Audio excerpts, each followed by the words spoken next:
Fala rapaziada do meu canal, trazendo a mais um vídeo. E hoje rapaziada, eu vou falar com vocês um pouquinho sobre como o ciúmes acabou com a cabeça de Dom Casmurro. Fechou?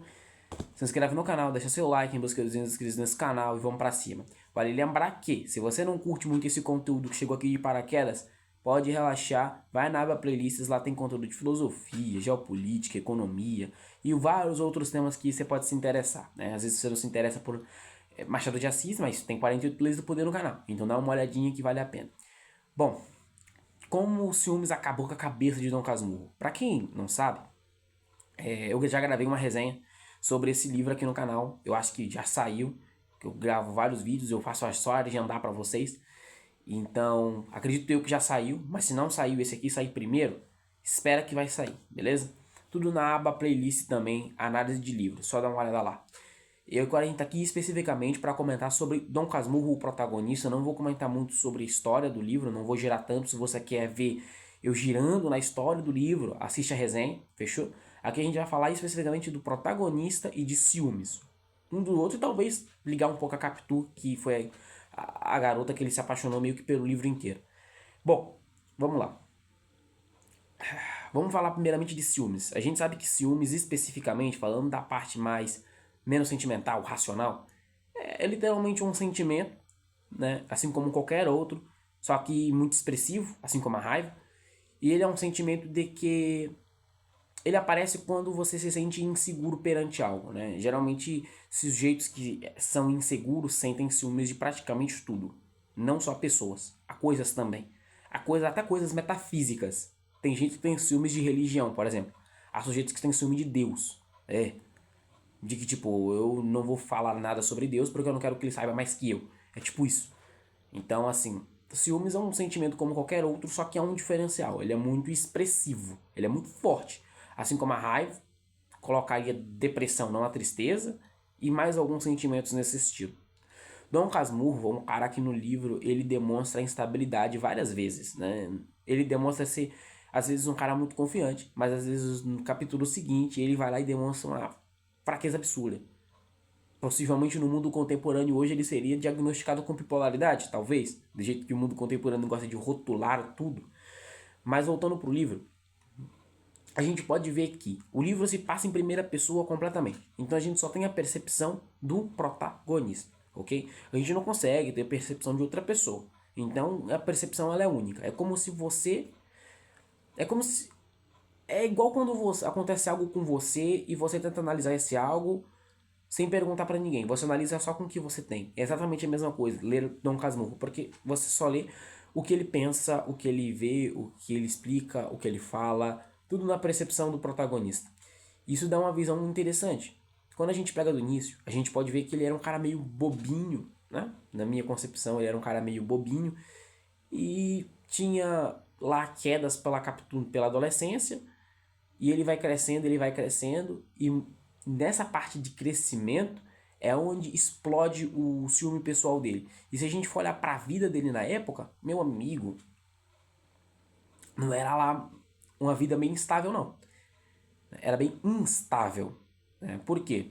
No momento onde ele tem maior pico de depravação e de ciúmes em relação à garota, quando ele estava saindo da adolescência para a fase adulta, é quando ele tem o lance de padre. O livro, eu acho que chutando alto, fica entre seus 6, 7 capítulos só falando sobre essa questão de padre, né?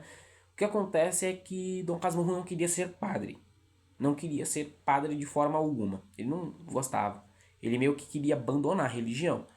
Bom, na época que o livro foi escrito, é realmente muito estranho. Né? 1900, 1800 e alguma coisa, se não me falha a memória. 1900 ou 1800, no Rio de Janeiro. Então a gente pode ver que esquecer religião perto desses meados não é lá muito bem visto, né, pela sociedade. Ainda mais porque a religião dominava igual como domina hoje, mas dominava muito mais no passado, que nessas religiosas, etc. Então é uma opinião forte. Opinião que a mãe do protagonista não aprovava. Né? Ele nem chegou a falar isso para a mãe dele, na verdade. A mãe dele sempre incentivava ele a ser padre, coisas do tipo, né? Ou trabalhar em relação à igreja. Nesses momentos ele tinha noção.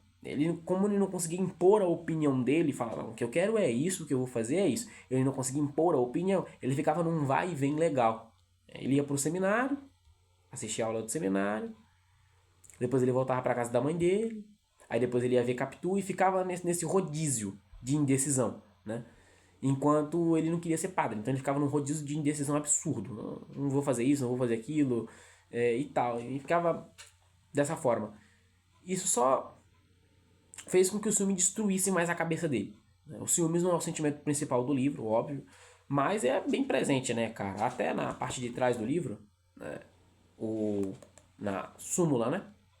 Fala que ele era meio louco de ciúmes. Então, de certa forma, é algo que aparece bastante no livro, né? Chega a aparecer bastante. E a gente pode analisar que nessas partes onde a vida dele estava mais fora, né, do seu sistema comum, foi onde ele teve mais problemas. E por que onde ele teve mais problemas? Porque ele não estava alinhado. E quando você não está alinhado, é a oportunidade perfeita para o seu cérebro te auto-sabotar. E ele vai sempre te auto-sabotar. Falando agora, saindo da questão do livro, indo para a questão pessoal, ele vai sempre te auto-sabotar, ainda mais quando você não está instável. Então, busque estar instável. Porque Dom Casmurro é a percepção e a obra perfeita de que mostra de que quando você não está instável, há várias quebras, né? Na resenha do livro eu cheguei a comentar um pouquinho sobre a questão de quando ele decide tentar cometer o suicídio. E isso é puramente sentimental, emocional e por ciúmes. Tem até uma parte forte do livro, né? Parte final já, quando ele confronta a Capitu e ele tenta se explicar e falar, né? Puxa, como o Ezequiel, que era o filho dele, entre aspas, é bom deixar entre aspas, porque é interpretativo, cada um interpreta o que quer. Mas ele fala sobre, puxa, não se parece comigo, se parece com meu amigo Escobar e tal.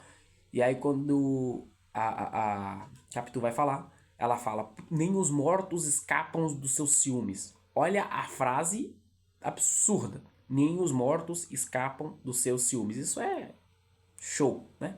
Aulas. Absurdo. Absurdo, como diria Albert Camus, né? Absurdismo, a vida é um absurdo. Mas enfim, espero que você tenha gostado desse vídeo. Vídeo que eu quis fazer especificamente falando sobre esse tema, achei interessante. Se inscreve no canal, deixa seu like. Em busca de 200 inscritos nesse canal. Vamos pra cima. Olha a aba playlists, tem coisa legal lá. Acho que você vai gostar. É isso, valeu. Até o próximo vídeo. Tamo junto.